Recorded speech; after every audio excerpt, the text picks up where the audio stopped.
I'm joined now by candidate for the U.S. Senate in Maine, Graham Plattner. Graham, thanks for joining me.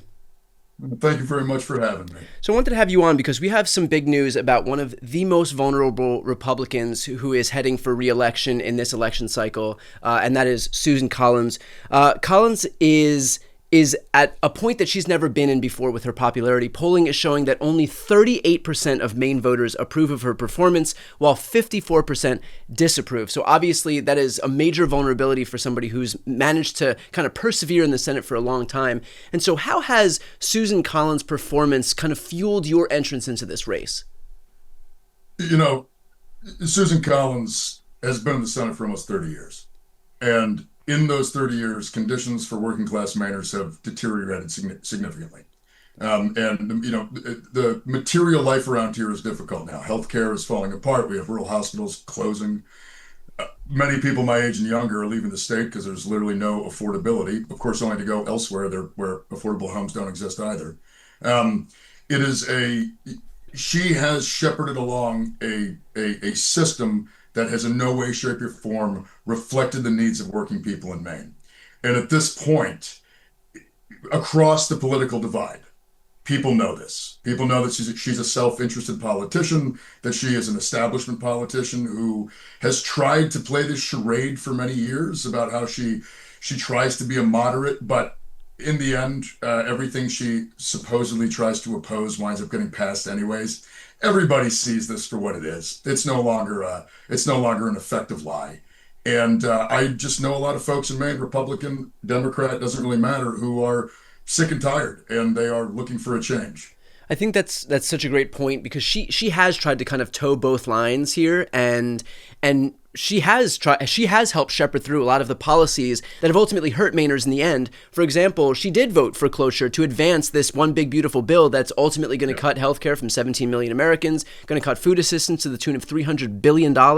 And honestly, at its core, her being in the Senate representing Maine means that Republican leadership will be in power, and it's Republican leadership that's pushing forward all of these policies that are hurting working class people, that are hurting our ability to gain food for those who are food insecure. And so on and on, just her being in the Senate is actually perpetuating the very system that's hurting her state, even if she finds creative ways to go around it and make herself not overtly the villain. I mean, look, she voted to move the big beautiful bill, if you want to call it that, through. Then she voted against it on the floor.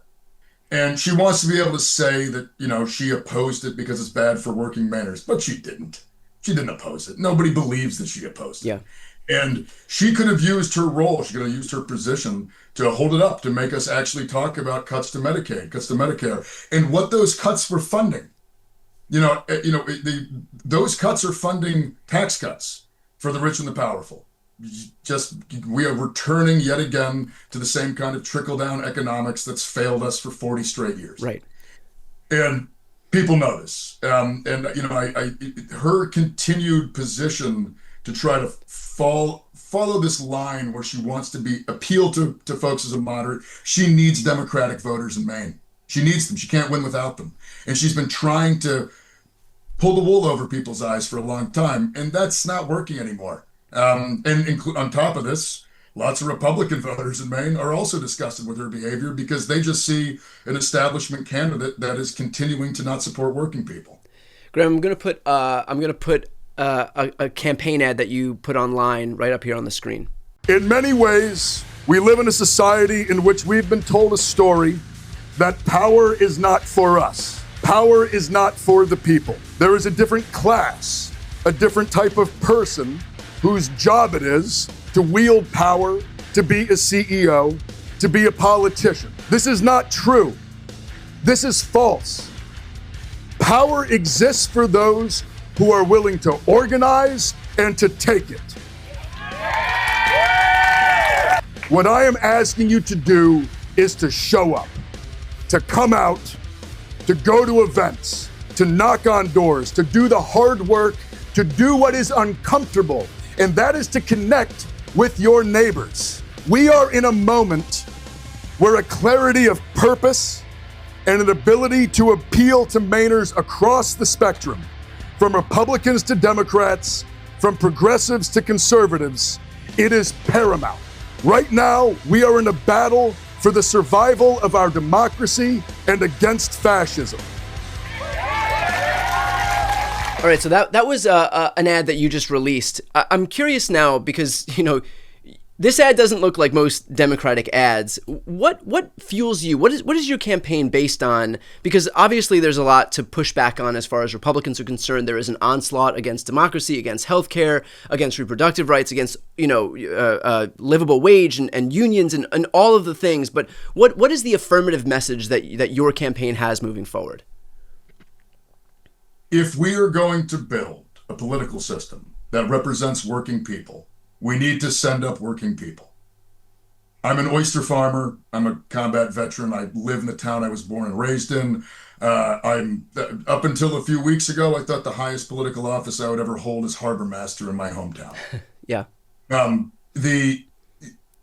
If we continue to have a politics that does not represent and is not representative of the working class in this country, then I think we're going to continue having a politics that does what it has done for quite some time, which is mostly just serve the interests of the rich and the powerful. And I think at its core, the goal of my campaign is to build a sense of hope, is to build a sense of capacity and capability, that when working people organize and fight together, they can build power and they can use that to get the things that they deserve. And for me, I think one of the reasons why my campaign doesn't maybe look like others is because it's not like others. I'm literally just a regular guy. This is not I didn't live my life planning for the day that I was going to run for U.S. Senate. Yeah. But I've reached a point where I'm watching my entire community fall apart. And it's all happening because of policies that have been written and policies that have been enforced over a long period of time now that have just left the working class out of the equation. And I think it's time that we send people up who know what it's like to live down here, know what it's like to struggle, know what it's like to engage with their neighbors in the material reality that they are in, not some kind of weird fantasy political world that it seems often is thrown around by like the establishment. And I, at the end of the day, that's why I'm doing this, and that's really the core of my platform. How are you able to reach people who may have heard Donald Trump, not just in this past election cycle, but the previous election cycle, run his populist campaign and say, I'm out here, I'm gonna pass a healthcare plan that's cheaper and more comprehensive. I'm gonna pass an infrastructure law that's gonna help all Americans. I'm gonna pass a middle class tax cut. We're gonna have a manufacturing renaissance. That was his first term. Obviously, when he got into office, only passed a tax cut that overwhelmingly benefited millionaires and billionaires. This cycle, again, 2024, he was focused on the cost of eggs, the cost of groceries, the cost of rent, the cost of housing, came into office, passed himself another tax cut, and then, now he's focused on important issues facing Americans like building a $200 million ballroom and hosting crypto dinners for himself. So people have heard, this populist message before. They heard it from Trump, and obviously he wasn't willing to deliver. And so how do you differentiate? How do you talk to those voters who may have no confidence in politicians because they constantly hear people offering up economically populist messages, and they say these people are full of shit? I mean, there are two major differences. One, I think right-wing populism is incapable of delivering for people. I think we have seen that. I mean, it's in the end, it drums up emotion, and it directs disillusionment and hatred in all around minority communities, at immigrants, at all these kind of right-wing boogeymen, depending on what week we're in. Right. But at its core, it is not going to try to structurally change anything. And for me, it's not just about the populist message, it's about populist policy. It's about Medicare for all. It's about fighting for housing justice in this country, where we are not only taking taxpayer money and dumping it into building new housing, which we need to do, by the way, but to drive the price down. We also need to couple that with policies that are going to get Americans living in homes that they own at the time in their lives where they think home ownership is best for them. Yeah. Those are the things that we're going to push for.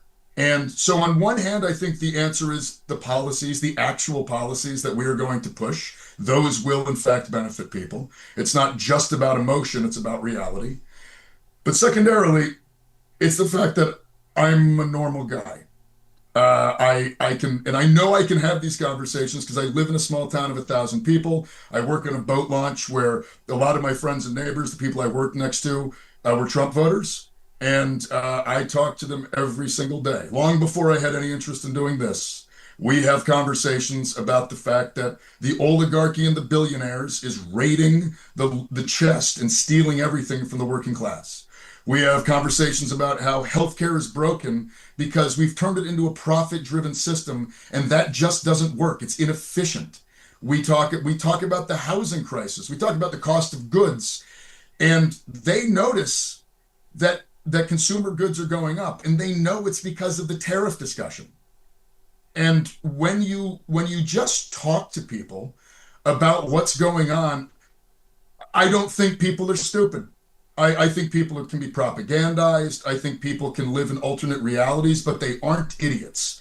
They see what's happening to them. They understand it. And they do know deep down inside that they are getting screwed. And I think if you go to them and you talk to them very bluntly about who is actually screwing them, the response is always incredibly positive. I mean, I'll just say this. I have these conversations all the time, and people are always like, well, thank God. Thank God that like we can finally talk about this out in the open. Yeah. And, I think that's the value. For folks who you've spoken with, I'm especially interested in folks who are Trump supporters. Is there some sense of disillusionment? Like, what have you found is the best avenue to reach these people? What's most resonant with these people who otherwise have no allegiance to the Democratic Party, no allegiance to left of center politics, and may predicate so much of their identity on being a Republican? One, you just talk about the policies as they are. Talk about what they're going to do. Talk about what their purpose is and why they're going to improve people's lives. When you do that, people respond positively. I mean, there's plenty of polling that shows that universal health care, that protecting public education, expanding Social Security, getting rid of the cap, all of these things, they are popular. When people just read what it is, divorced from the larger narrative about Democrat, Republican, left and right. And again, I think that like that's how you do it. And there's a disillusionment. I mean, one of my neighbors, a guy I talk to every single day, he voted for Trump. He voted for Trump 3 times. Starting about 2 months ago, he would literally come up to me every day and he's like, destroying this country. Yeah. Like this is all falling apart. He's a builder. So he watched all of the price of building consumables just going through the roof. Right. And the people selling him these things said, this is expensive now because we're afraid of tariffs. And he knows it. And again, I think that we need to reach out to here in Maine especially. I'm just going to say this very quickly. We are not going to beat Susan Collins by not figuring out how to get a much larger portion of the Maine electorate into the tent. We need disillusioned Trump voters. We need a lot of unenrolled and independent voters who, frankly, at this point, are just disgusted with the establishment. They're disgusted with the system. And you get those people by talking to them and telling them the truth, which they already know. They already know that they're being robbed. They're angry about it. That's why they think politics doesn't reflect their needs. Yeah. Because in many ways, they haven't seen a politics that does. But it's incumbent upon us as Democrats to show people that we can truly be the party of the working class.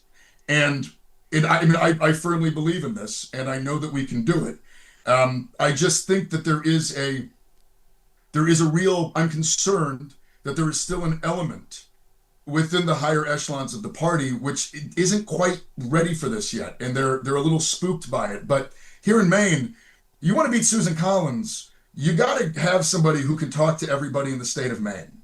And there's one thing that I know that I can do. It's that because, well, I'm just a working class guy with a lot of energy. I'm a former bartender who loves talking to people, and I've got a Toyota pickup truck with at least 500,000 miles left on it if I do the oil changes right. Yeah. So, like, I know that I can reach out and have those conversations. And that's why I think that, like, I am without question the best candidate to go up against Collins come November of 26. I don't think we can beat her. I think we can crush her. Graham, for folks who are looking to help your campaign, where can they go? Please go to grahamforsenate.com. We because of the type of politics that we are doing here, we're not taking corporate PAC money. We are really, really reliant on small dollar fundraising. Every little bit counts. And if you want to help fight the billionaires, fight the oligarchy, and build a Democratic Party that is truly going to represent the working class, we can use all the help we can get. Well, Graham, you're a breath of fresh air, man. Highly recommend for everybody who's watching right now. Please click the link right here on the screen and also in the post description. If you're listening on the audio podcast, follow the link in the show notes. Help donate, fund this campaign. And Graham, I appreciate your time. Best of luck on the campaign trail. Thank you very much, Brian. Appreciate it.